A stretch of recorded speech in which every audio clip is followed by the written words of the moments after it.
that's up there. I don't know what's going on right in that. How do you do this? Left, right? Okay. Anyhow, thank you for joining.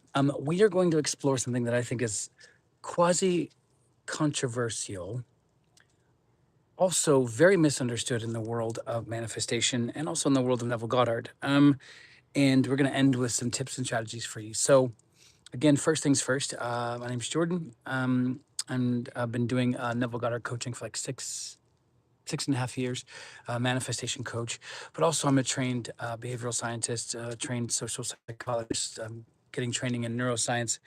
Um, Worked with several clients, quite a few actually, and I want to talk to you guys about emotions, emotional filters, what's going on, why are we emotional filters, what does Neville mean, what happens when we deny our emotions, what's the neuroscience say behind that. And it's really important that we understand what an emotion is, and then what it isn't, and how it works, and why we have them, and then why does Neville say that we're emotional filters, and then why is it that you hear confusing things about manifestation where you should, well, no, you shouldn't manifest with emotions, or no, you should manifest with emotions, or Neville wasn't talking about emotions, or what's going on, what is Esther Hicks talking about when she's talking about vibration, and all of these kinds of things. In fact, Esther Hicks was very much inspired and influenced by Neville Goddard, amongst others, and you see this actually in her early writings. And the reason why I say that is because I think there's a lot of tension between, oh, you know what, Esther Hicks is very different than Neville Goddard, or Neville's very different amongst Florence Scovel Shinn or Joe Dispenza or anything. They're all saying very similar things, but they're using very, very different language because they were from very different times. There's other people that you can bring into the conversation that are very important as well and equally influential in the world of manifestation or new thought. But what I want to argue for today is that emotions are not the enemy, okay? Thinking they are the enemy is what makes them the enemy, okay? Notice I never said that they're, I think we're trying to understand and grasp what's happening and what's occurring. What we have to really come to the realization of is that emotions are part of this human body, this human experience. They're part of the apparatus of human experiencing, okay? So, meaning, if however you think that we got here, however, like whether we were, embodied by aliens, or, we were created by God or science or the Big Bang, it doesn't really matter. Along the way, whether you talk about it as evolution, or if you go with Neville's thing, it's not that we evolved, it's that we are divine beings, right? We are inherently, naturally divine beings, all right, experiencing this human experience, okay, in this human body. But emotions are a package deal, okay, which means you can't deny them. So this idea of misunderstanding the Stoics, like the Greek Stoics, of, oh, you should deny all emotion, that's not what any Stoic was saying. They were literally coming to this understanding that if you let emotions control you, you're going to be like a boat who just reacts to every single wave that's bigger than your boat, or you're going to be reacting to every single storm, right? And you're never going to get anywhere because you're just going to be reacting. Okay, so that's what true Stoicism is, and that's a better understanding. But the reason why I bring up all these other factions of understanding and all these other systems of understanding as it relates to emotions is because I think there's a lot of confusion.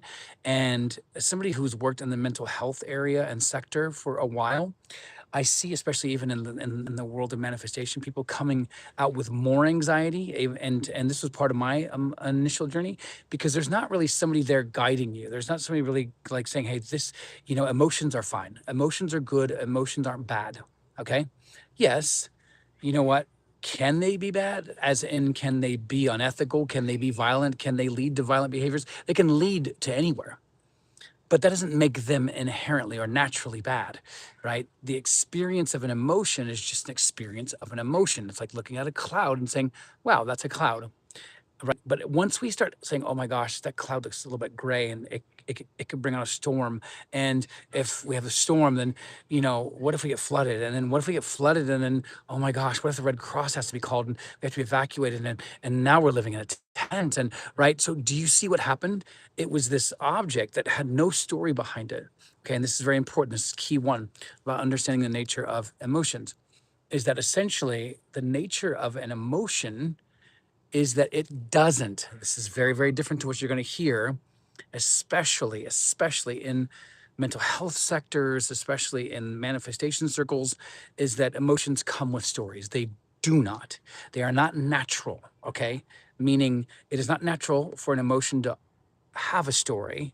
Hang on, because you're like, well, yeah, but the research says it, blah, blah, blah, blah. Walk with me here, okay? Somebody who's been trained in this, trust me when I say just trust this next piece of conversation as we explore this. Your brain is a predictive mechanism. Your brain is a cognitive storyteller. Okay, your emotions are not. Hang on. What that means, and this is very important to understand, emotions and storytelling can go together and they can feel like they're the same. They can feel like they're best buddies and they're running at an experience that you don't want to have. And they're running and they're pushing you down a path that you don't want to be walking or running or chasing, right?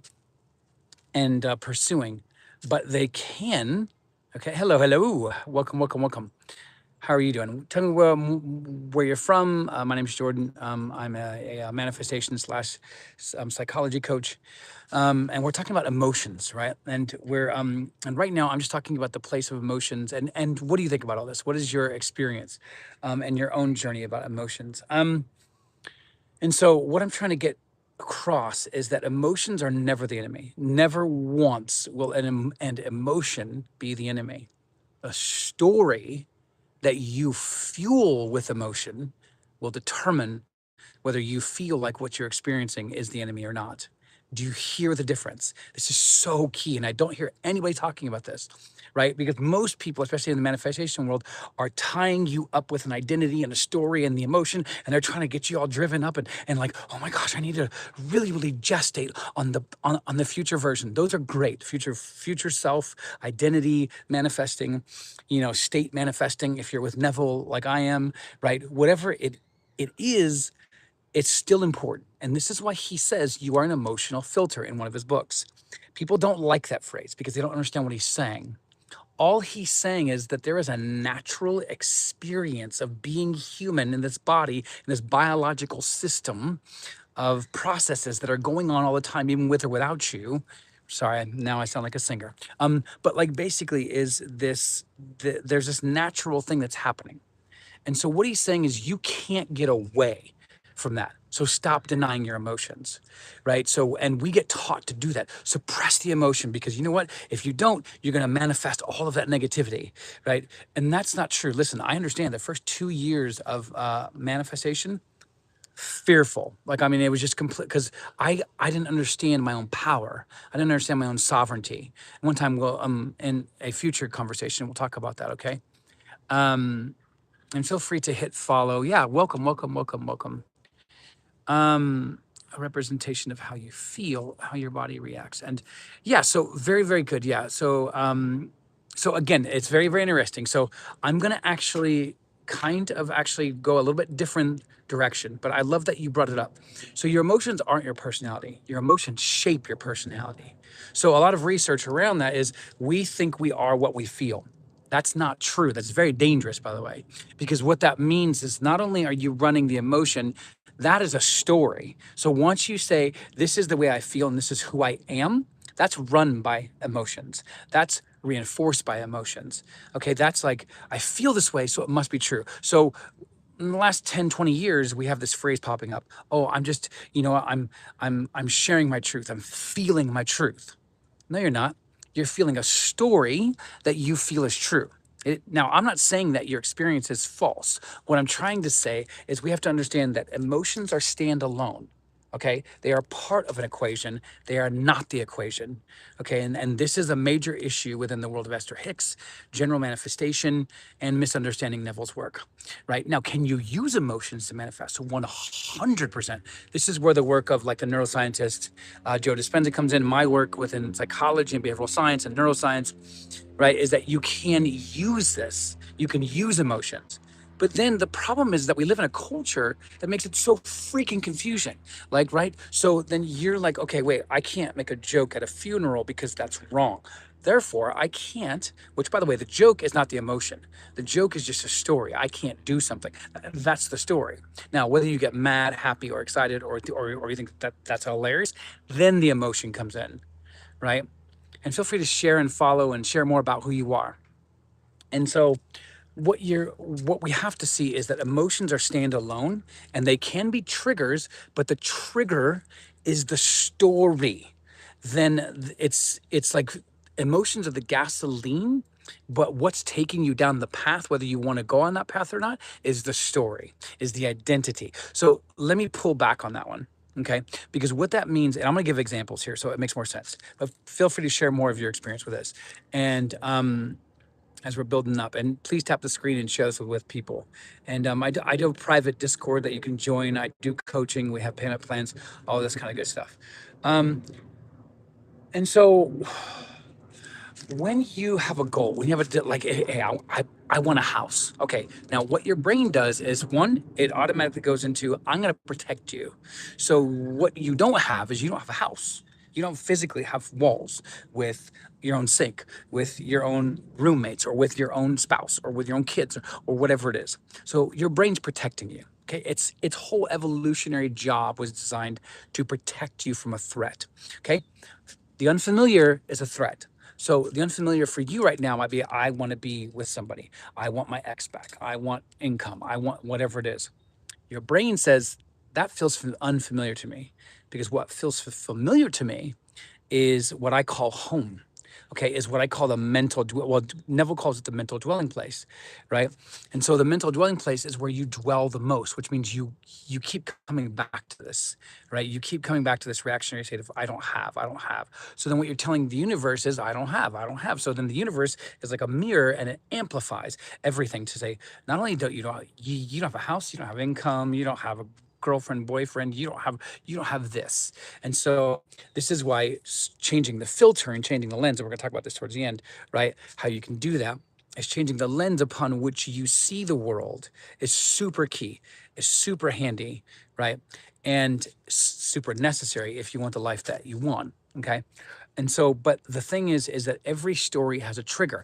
Every trigger has an emotion. Every emotion has a memory. Okay, those are the three. So Neville used the word state. Let me use a different way. People don't like this when I do this, because they think, oh no, it's not about identity. It's 100% about identity. Okay, so and I'm coming at this now from psychology rather than just Neville. Okay, but if you're new to Neville, check out Neville Goddard. He uses scripture, but he says the scripture was never historical. None of these people ever existed, and even if they did, it wasn't the point.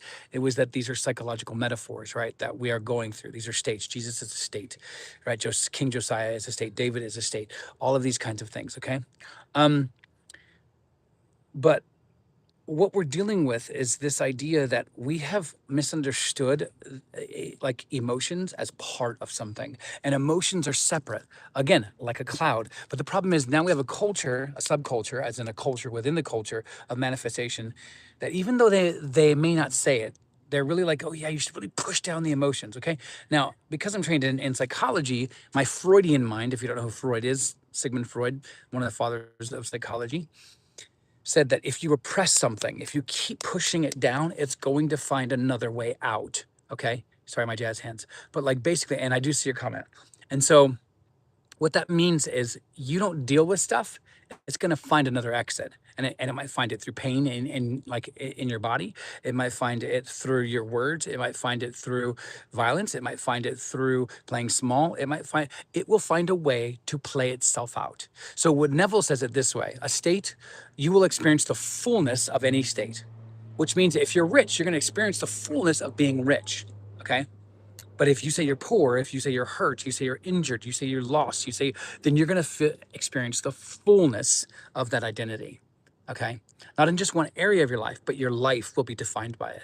You may not even see it because you've been so used to it. Right. And so that's why your brain gets scared, and it's like freaking out. And it's like, I don't know what's going on right now. Right. But let me stop for a minute, and then we'll come back to it. Does the mental dwelling place take form as a type of object you come back to? Okay, as source of emotion you like to stay in. It can. So I think that's a great question. So I think it can come to, but what you don't want to do is you don't want the emotion to be the source. Emotions come and go. Like, I mean, when Neville says we go through states every day, he isn't just talking about the emotion. He's talking about the identity, right? I mean, like if I'm at work, I'm an employee or an employer, right? Depending on my role. That's already two states. But if I'm a crappy employee, then that's two states. Because I believe I'm a crap person who's doing the role of employee. If I'm a great, right? These are different states. These are different states that are hand in hand. Okay. And so but then when I go home, I'm a father. So then I'm like, okay, now I'm a father. I'm not trying to run a business when I'm chasing my 2-year-old down, right? Whatever it is. So these are our states that we do. But that means within the state, you're going to feel the gamut of all emotions, right? So Neville says, hey, if you're angry, just feel angry, get it out. That's his main thing, is get it out. Okay. So when he says we're emotional filters, what he's saying is part of this human apparatus, part of this biological experience is you will experience emotions. The emotions are not the enemy. It's the story that you let fuel. So here's a quick tip right now before we move on. Okay. If you do this, let me know. If you have done this, let me know how it's worked for you, and share other tips that you might use for other people here. And please tap, tap, tap, and just let other people know that this is here. And when you are going through the story of poverty, when you're going through the story of loneliness, when you're going through the story of whatever it is, okay, experiencing an identity. Okay, so another way to say this, and then we're going to go to that tip, is using the work of Joseph Campbell. He's a mythologist. He's not alive anymore, but basically is this idea that you are the hero of your own journey. There's a path, right, designed for you, and part of that is that you're going to fight a dragon. You're going to save a princess. You're going to go and meet some wise old fool that's going to give you wisdom, and like whatever it is, right? There's all these archetypes, right? There's all these personalities that you're going to run into. All these personalities are you, but the hero of the story is you as well. Now, the thing is that the hero can be duped. The hero can be tricked into lies. The hero can be tricked in as well to things that don't really serve them. Okay. And then that's part of fighting the dragon. Okay. So these are all metaphors. The reason why I share that is because when you understand that your emotions are part of the hero's journey, you're the hero, you're the sovereign, right? You're the queen, you're the king, whatever it is that you identify as, right? And you are the one who has the power. Sorry, now I'm thinking of He-Man. But anyhow, like, so what you're with, though, what you come up with is this idea that, oh, okay, so the identity is where the power is. The state is where the power is. So the state will lead everything. It will lead your emotions. This does not mean that you'll never feel an emotion. That is the opposite. That does not mean that you'll never feel doubt. I thought that very early on. And by the way, that really causes a lot of issues. When you think that you're never going to doubt, like, oh, okay, I'm going to doubt. No, Neville just says, in compassion, come back to the state, come back to the state, come back to the state, come back to the state. You're training your neuroscientific, or your nervous system, right? Your neuroscientific prediction system. So really in the neuroscience side of things, you're just changing the way that your brain predicts things. But what you do and what you're doing is you're doing it with emotion, and you are doing it with story. You're doing it with repetitive behaviors that match that new person every day. And yes, I am saying behaviors in this world. When Neville says don't do anything, he's not saying don't do any action in the outside world. What he is stating is don't do any action that doesn't mirror the new person. Okay. Like if you need to take a moment, and this is where we're going to do this little technique, right, is where you create a gap. You create a stop gap between who you are now and what you're dealing with, and then the gap between who you want to be.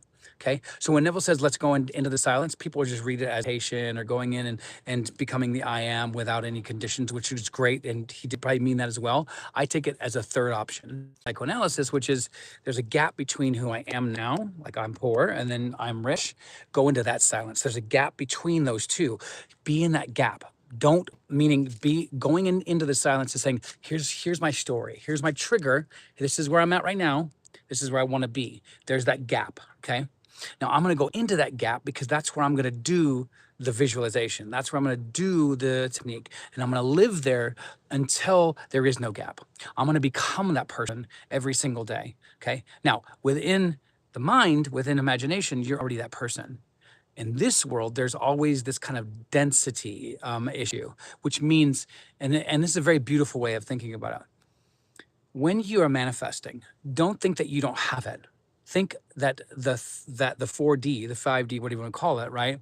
The quantum field has already created it for you, and that there's a measure of density, which means there's a thickness happening. There's a because it's a being built.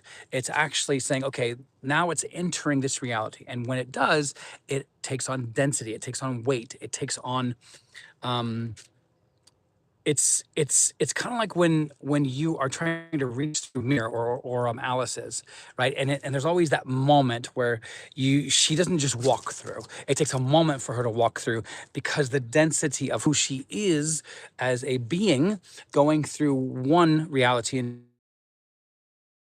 right, that it's already being built. Okay. And so the density of your desire, and I think it's a very, very important way to understand, removes the stress of will it come, will it not come? No, it's just a density issue, right? Or hey, I already know it's here and it will eventually appear, right? So the main tip that I want to give you right now is, and this is very, very important one, okay? And you could do this day in and day out. I would do this over the next 5 days, okay? This is a technique I learned from one of my mentors, is that essentially what you want to do is you want to sit down every single day for the next 5 to 7 days, okay? Every day, choose one of your outward senses, ears, eyes, nose, whatever, tongue, mouth, right? And then I want you to take 3 times a day, like breakfast, lunch, and dinner, 3 to 5 minutes every time. Choose one each day. So don't do all of them every day, okay? You're going to confuse the senses. So one day, like let's say you start tomorrow or today, okay? And then you're going to take those 3 minutes, and what you're going to do during those 3 minutes is, let's say you use your ears day one. So you're just going to listen. Okay, you hear a bird, but what story is there? What emotions come up? Right? You hear a baby crying. What emotions come up? Right? And so, and you hear something on TV, but then you hear like an ad about something really bad and evil, and then you're like, oh my gosh, and then it spikes. And all, so why? So then go back to the why, because what's happening is you're creating a gap. You're creating an opportunity to question the story, not just the emotion, because the emotion will feel the story. What you can begin doing then, once you do this, and then day 2, you do your eyes. All right, 3 minutes in the morning, what do I see? How do I feel about it? What story is being told, right? And then so on. And the next day, taste, and then smell, and then so on. What you're doing is you're creating a gap between reaction, okay?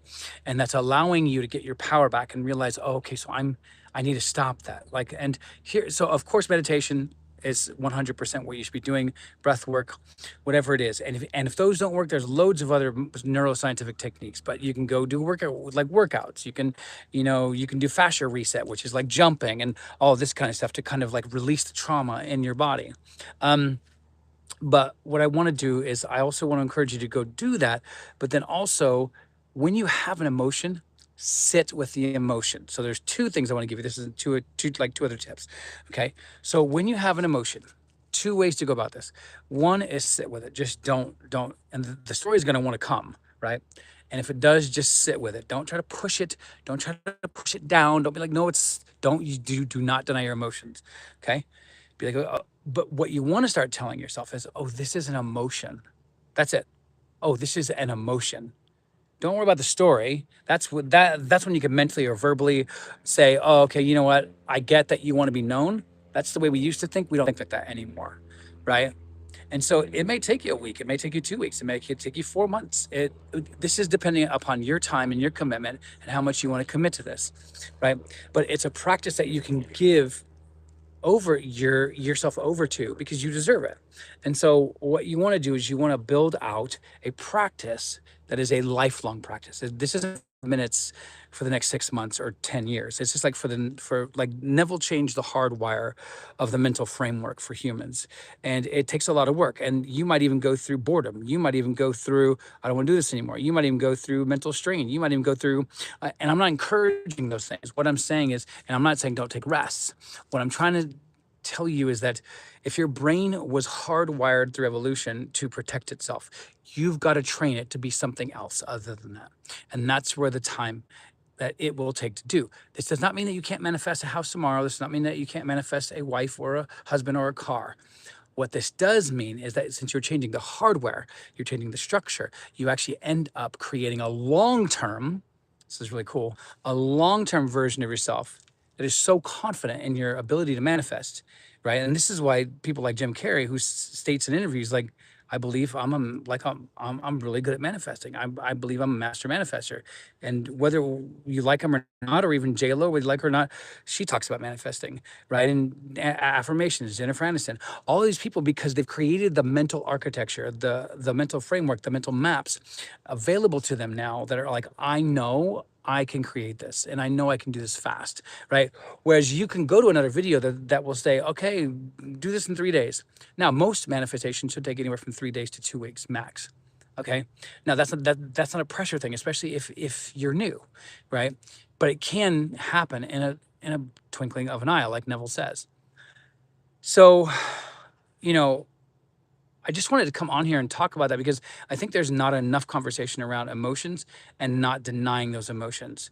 But you do have to go through them. That may be the hardest part, but what you want to do is you eventually want to create a gap. So what you want to do is, here's tip two for the emotion side, is that let's say you are walking and you're enjoying a beautiful day and a thought just that just comes in and it starts, giving you anxiety or fear or whatever, and you start playing around with it, right? And once you do that, be like, okay, I'm gonna stop right here. Just take a deep breath.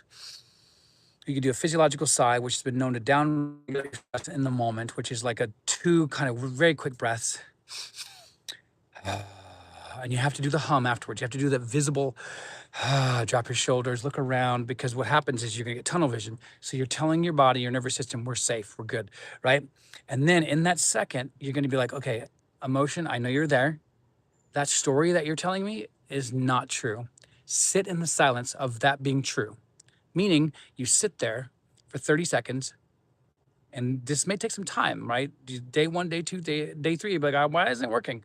Keep on going with it, and just sit every single time. Nothing's wrong. Everything's all good. I am fine. This is something that was really big for me as well, was that, saying that I didn't need to fix anything. There's nothing wrong with me. Like, let's say you're right, manifesting health. I'm whole, I'm happy, I'm complete. But don't just keep affirming, right? Because then you're telling your brain you don't have it. This is why affirmations are a little bit controversial. You say affirmations work. Well, they can work, but eventually what ends up happening is you either bombard your brain enough that it just gives in, which I'm not saying that's not right or wrong, but you're not creating the mental architecture. So that's why people will manifest something and then they'll lose it 6 months later or 1 month later or 10 years later, right? Because they haven't created the mental architecture that will sustain or keep them within the state, right? And again, throughout your life, you're going to go through doubts. That's fine. That doesn't mean that you have to assume because you've doubted that you've lost the state. Okay. That's just giving power over to emotions. This is why I'm saying you have to understand the power of emotions, that emotions are standalone. Emotions and the story are not the same. Emotions and you are not the same. Emotions and the state and emotions and the identity are not the same. This is why suppressing them is not healthy, because what you're doing is you're taking the fuel to the old story and then trying to kill it off. Get it. I totally get it. And it sounds like it's logical. Problem is that you haven't dealt with the fuel. You still have like fuel hanging out, right? So you have to transmute it. You have to transform it. You have to change it. You have to alter it, right? And how do you do that? Well, you can do it in such a way where you change the story and then create a new one, right? So if you're with Joe Dispenza, who focuses more on neuroscience, he leads with emotions. If you're with Esther Hicks, then she's vibration, which is really just emotional conviction. Same with Joe Dispenza when he talks about emotions, but same with Neville when he says feelings are the secret. He's not talking about feelings. He's talking about the end state, the end feeling of the state, the end feeling of conviction of this is mine. Now that could bring up emotions. It doesn't have to, right?